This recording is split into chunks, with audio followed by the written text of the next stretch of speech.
দুপুরের ভাত বসায় দিছি, ভাত হয়ে গেছে। এই চালগুলো হইতে বেশিক্ষণ লাগে না।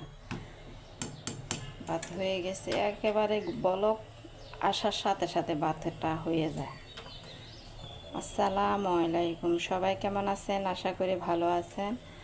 আলহামদুলিল্লাহ, আমরাও ভালো আছি।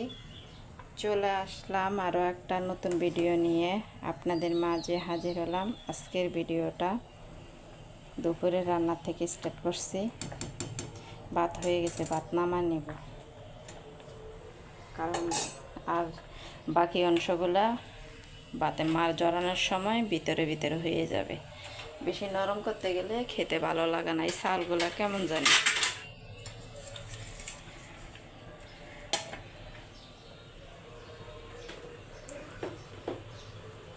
এখন ভাতে মাছটা জড়ায় নিচ্ছি।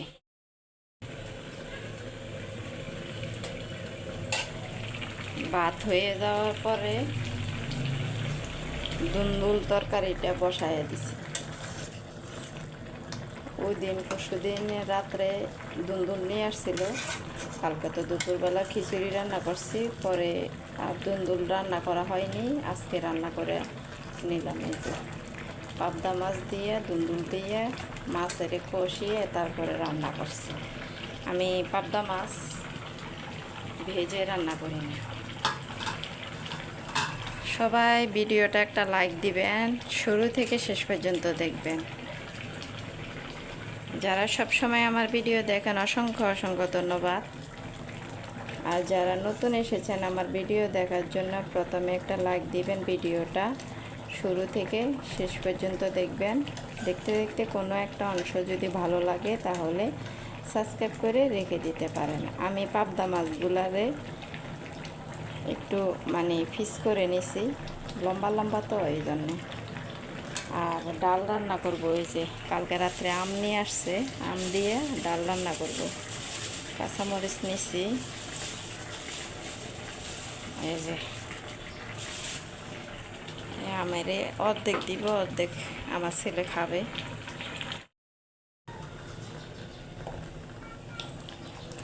ডালগুলো গোটা হয়ে গেছে, এখন আম দিয়ে দিব আমি। বাহিরে মনে হচ্ছে বৃষ্টি আসবে। কখন থেকে মনে হচ্ছে মাইক ঠিক করে, কখন থেকে হেলো হেলো করতেছে মাইকে। বৃষ্টি আসবে মনে হচ্ছে। আমি চিন্তা করতেছি আমার ছেলে আসার সময় যদি বৃষ্টি পড়ে। এখন আমগুলো দিয়ে দিব আমি।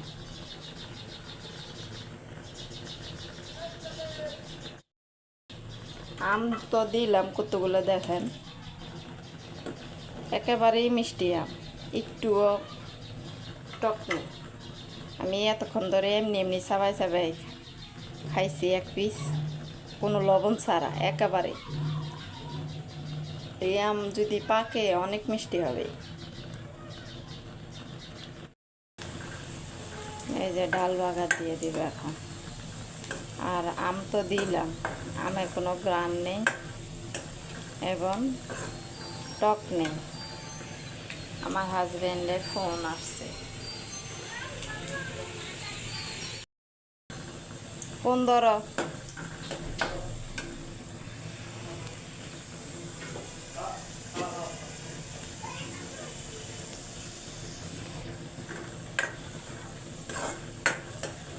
আমটা টক হইলে ডালটা এত সুন্দর হইতো।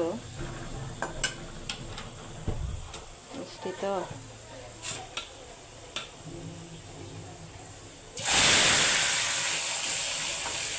এই যে বাগার দিয়ে দিলাম। বাইরে মনে হচ্ছে ওই যে বৃষ্টি পড়া শুরু হয়ে গেছে। বৃষ্টি পড়া শুরু হয়ে গেছে।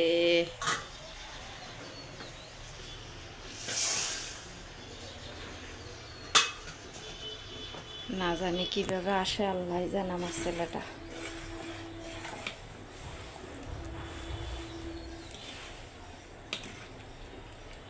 দেখছেন আমগুলা সিদ্ধই হয়নি। অন্য আম যদি হতো না সিদ্ধ হয়ে যেত। চুলাটা মোছা লাগবে। এই যে চুলার আশেপাশে যে ভাত রান্না করছি, ভাতের মার পড়ছে যে কেমন জানি লাগতেছে। চুলা পরিষ্কার থাকলে আমার কাছে ভালো লাগে, যদিও আমার চুলাটা টিনের, তারপরও চেষ্টা করি একেবারে পিটপাট পরিষ্কার করে রাখতে। আমার রান্নাটা শেষ, আর কিছু রান্না করব না। ভাত রান্না হয়ে গেছে, এই যে তরকারি রান্না হয়ে গেছে, ডাল রান্না হয়ে গেছে।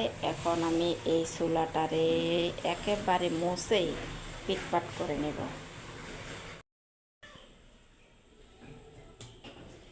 এই যে রান্নাগুলা বেড়ে বেড়ে বাটিতে বেড়ে বেড়ে টেবিলে রেখে দিছি। এই যে ধুন্দুল আর আম দিয়া ডাল, দুপুরে রান্না।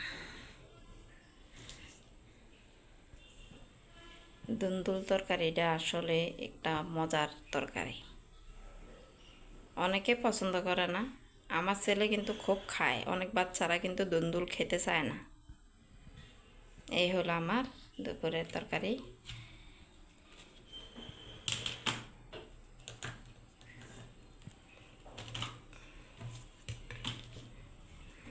খেতে বসে যাব কিছুক্ষণ পরে। মাগরিবের নামাজ পড়ে এসে শুয়ে রয়েছে। কি গো, কিছু বলো না?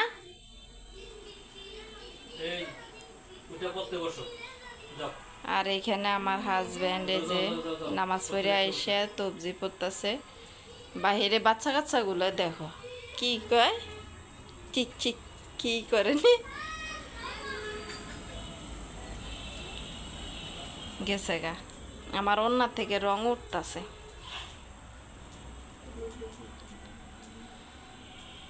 উঠো না ফাহিম, উঠো উঠো।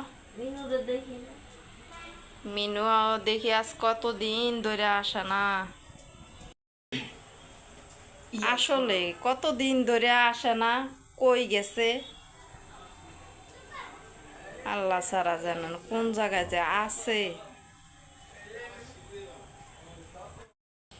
আরে ওই গানটা গাইতেছে।